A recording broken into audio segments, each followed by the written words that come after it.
ഇവിടെ നിന്നാണ് അമ്പനാടിലേക്കുള്ള യാത്ര തുടങ്ങുന്നത്. യാത്ര തുടങ്ങുവാനുള്ള ടിക്കറ്റ് ഇവിടെ നിന്നാണ് ലഭ്യമാകുന്നത്. ഒരാൾക്ക് 100 രൂപയാണ് ടിക്കറ്റ്.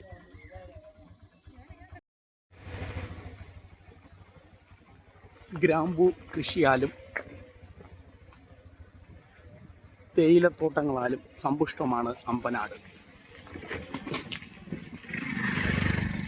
ദിനംപ്രതി ആയിരക്കണക്കിന് യാത്രക്കാരാണ് ഈ മേഖല സന്ദർശിക്കുവാനായി വന്നു പോകുന്നത്. ഈ മേഖലയിൽ ഇടവിട്ട് മഴ 365 ദിവസവും ലഭിക്കുന്ന ഒരു മേഖലയാണ്. തികച്ചും വന്യജീവികൾ ഉൾപ്പെടുന്ന മേഖല കൂടിയാണ് അമ്പനാട്. മേഖലയിൽ ഏറ്റവും കൂടുതൽ കൃഷി ചെയ്യുന്നത് തേയിലയും പിന്നെ ഗ്രാമ്പൂവുമാണ് എന്ന് ഞാൻ കുറച്ചു മുമ്പ് പറഞ്ഞിരുന്നല്ലോ.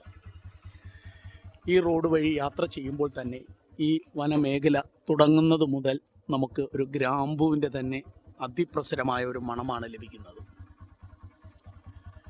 ശുദ്ധമായ ഗ്രാമ്പു, അതിൻ്റെ ഇലകളിൽ പോലും അതിൻ്റെ മണം, അവിശ്വസനീയമായ ഒറിജിനൽ ഗ്രാമ്പൂവിൻ്റെ ആ ഒരു സുഗന്ധവും മണവും രുചിയും എരിയും എല്ലാം ലഭിക്കുന്ന ചെടികളാണ്. ഇപ്പോൾ സീസണല്ല, ഓഫ് സീസണാണ്. സീസൺ ടൈമിൽ ഇത് നിറയെ ഗ്രാമ്പൂവായിരിക്കും.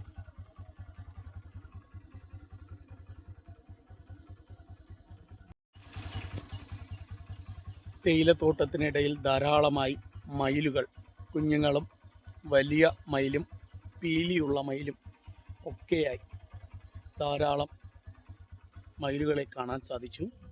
നമുക്ക് കാണാൻ കുറച്ചകലെ ഒരു മയിലുണ്ട്. അല്ലാതെ ഞാൻ വരുന്ന വഴിയിൽ ഈ തേയിലത്തോട്ടത്തിനകത്ത് തന്നെ പലയിടങ്ങളിലും മയിലിനെ കാണാൻ സാധിച്ചു. ധാരാളം ഉണ്ടായിരുന്നു. നല്ല മഴയായിരുന്നതുകൊണ്ട് ആ സമയത്ത് വീഡിയോ എടുക്കാൻ സാധിച്ചില്ല. തിരിച്ചു പോകുമ്പോൾ മയിലിനെ ഏറെ കാണുകയാണെങ്കിൽ അപ്പോൾ കാണിക്കാം.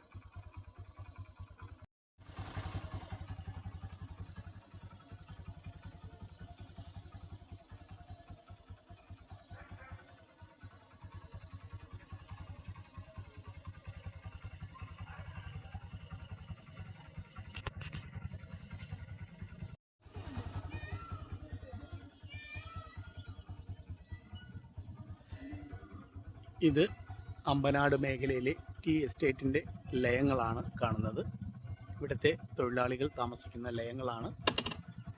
ഇവിടുത്തെ കൃഷി ആവശ്യത്തിനും മറ്റു ചെറുകിട ആവശ്യങ്ങൾക്കുമായി സംഭരിച്ചു നിർത്തിയിരിക്കുന്ന ചെറിയൊരു കുളമാണ്.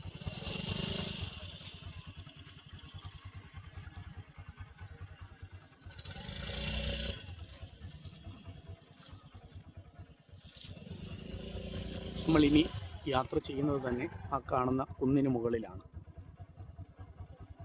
ഏകദേശം 6ഓളം ഹെയർ പിന്നുകൾ താണ്ടി ആ കുന്നിന് മുകളിൽ പോകേണ്ടതുണ്ട്. തേയിലത്തോട്ടമാണ്. ഇങ്ങനെ മുകളിലേക്ക് വ്യാപിച്ചു കിടക്കുന്ന തേയിലത്തോട്ടം ഇവിടെ നിന്ന് തുടങ്ങുന്നു. ഈ മേഖലയിലും ഉണ്ട് താഴോട്ട്. വ്യക്തമായി വ്യൂ ഉള്ള മേഖലയാണ്. ഇടയ്ക്കൊക്കെ കവുങ്ങും കാണാം.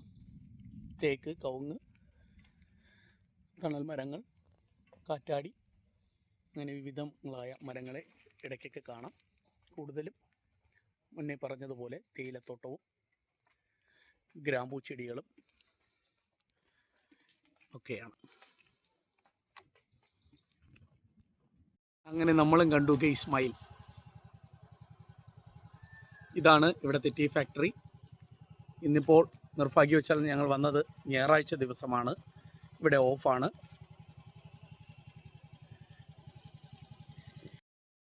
ഈ വനപാതയിലൂടെ യാത്ര ചെയ്യുമ്പോൾ ഒരു കാര്യം വ്യക്തമാകുന്നത്, കഴിഞ്ഞ 10 വർഷമായി കേരളം ഭരിച്ചുകൊണ്ടിരുന്ന സർക്കാർ ഈ മേഖലയെയോ ഇവിടുത്തെ ടൂറിസത്തെയോ യാതൊരു വിധത്തിലും പ്രോത്സാഹിപ്പിച്ചിട്ടില്ല എന്നത് തന്നെയാണ്. കാലാകാലമായി ഇടതുപക്ഷത്തിൻ്റെ MLA ആണ് ഈ മേഖലയിലുള്ളത്. അതുപോലെ തന്നെ തൊട്ടടുത്തുള്ളത് പത്തനാപുരം മണ്ഡലവും. രണ്ടും ഇടതുപക്ഷത്തിൻ്റെ MLA മാരായിരുന്നു. കാലാകാലങ്ങളായി അവർ തന്നെ കൈയടക്കി വച്ചിരുന്ന ഒരു മേഖലയാണ്. ദിനം പ്രതി ആയിരങ്ങൾ കിടന്നു വരുന്ന റോഡാണ്. ടാറിങ് ഉണ്ടായിരുന്നു, അതെല്ലാം ഇളകിപ്പോയി നാശപ്പെട്ട അവസ്ഥയിലാണുള്ളത്. ഈ മേഖലയെ വീണ്ടും ടൂറിസ്റ്റ് മേഖലയായി ഉയർത്തിക്കൊണ്ടുവന്നാൽ, റോഡൊക്കെ നല്ലപോലെ ടാർ ചെയ്ത് വൃത്തിയാക്കി കൊണ്ടുവന്നാൽ ദിനം പ്രതി 10,000 സന്ദർശിക്കുകയും അതിലൂടെ തന്നെ സർക്കാരിന് നല്ലൊരു വരുമാന മാർഗം കണ്ടെത്തുവാനും സാധിക്കും. ബഹുമാനപ്പെട്ട ടൂറിസ്റ്റ് വകുപ്പ് മന്ത്രി ഈ വീഡിയോ ശ്രദ്ധിക്കുന്നതുവരെ പ്രിയമുള്ളവരെ ഷെയർ ചെയ്ത് പോവുക. ഭംഗി ആസ്വദിക്കുവാനും ഇവിടുത്തെ കോടമഞ്ഞ് ആസ്വദിക്കുവാനും 365 ദിവസമുള്ള മഴ ആസ്വദിച്ച് യാത്ര ചെയ്യുന്നവർക്കും കഴുതുരുട്ടി റെയിൽവേ സ്റ്റേഷൻ, കൊല്ലം ജില്ലയിലെ റെയിൽവേ സ്റ്റേഷനിൽ നിന്ന് പാലരുവി എക്സ്പ്രസ്സിലോ പുനലൂർ എക്സ്പ്രസ്സിലോ ഒക്കെ കയറി കഴുതുരുട്ടി എന്ന് പറയുന്ന റെയിൽവേ സ്റ്റേഷനിൽ വരാം. അല്ലെങ്കിൽ പുനലൂർ ജംഗ്ഷനിൽ ഇറങ്ങി KSRTC ബസ് ഉപയോഗപ്പെടുത്താവുന്നതാണ്. വരുന്ന വഴിയിൽ ധാരാളം അരുവികളും വെള്ളച്ചാട്ടങ്ങളും ഉൾക്കൊള്ളുന്നതാണ് ഈ മേഖല.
അങ്ങനെ നമ്മൾ തിരിച്ച് അമ്പനാട് ഹിൽ ടവർ സന്ദർശിച്ച ശേഷം തിരിച്ചിവിടെ എത്തിയിട്ടുണ്ട്. എൻ്റെ ഈ എളിയ വീഡിയോ ഇഷ്ടപ്പെട്ടിട്ടുണ്ടെങ്കിൽ പ്രിയമുള്ളവരെ ദയവായി സബ്സ്ക്രൈബ് ചെയ്യുക, ലൈക്ക് ചെയ്യുക, ഷെയർ ചെയ്യുക. ഈ വീഡിയോയുമായി ബന്ധപ്പെട്ട ശരിയായാലും തെറ്റായിട്ടുമുള്ള കമൻറ്റുകൾ എന്തുണ്ടെങ്കിലും തുറന്നു പറയുക. അടുത്ത വീഡിയോയിൽ ആ തെറ്റുകൾ തിരുത്തി പുതിയൊരു ട്രാവൽ ട്രിപ്പ് അറേഞ്ച് ചെയ്ത് അതിൻ്റെ വീഡിയോ ദൃശ്യങ്ങൾ നിങ്ങളുടെ മുന്നിൽ ഉടൻ തന്നെ എത്തിക്കുന്നതായിരിക്കും.